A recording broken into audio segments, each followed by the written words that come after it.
শ্ৰদ্ধাৰ মৰমৰ বন্ধু-বান্ধৱীসকল, সকলোলৈ ৰঙালী বিহুৰ অশেষ হিয়া বৰা মৰম যাচিছোঁ। বহাগ বিহুৰ উপলক্ষে আপোনালোকৰ আগলৈ এটি কবিতা লৈ আহিছোঁ। আশা কৰোঁ প্ৰথমৰ পৰা শেষলৈ যাতে শুনি যায়।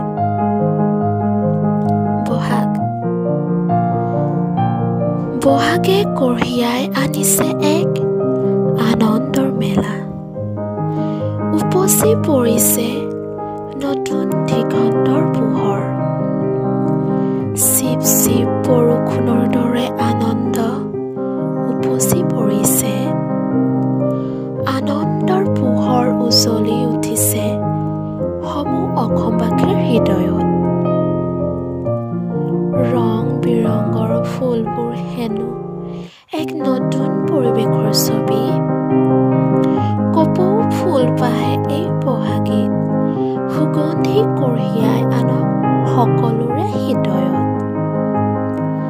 গছ গছনিয়ে পুৰণি পাতবোৰ সলাই নতুন কুঁহি পাতেৰে সেউজী পৰিৱেশ ৰঙীন কৰি তুলিছে। পুৰণি সাজ সলাই হেনো নতুন সাজেৰে পৰিধান হৈছে। আহা আমি এবুকু হিয়া ভৰা মৰমেৰে পুৰণি দৃষ্টিভংগী সলাই নতুন দৃষ্টিভংগীৰে আনন্দৰ মেলা পাতো। নমস্কাৰ।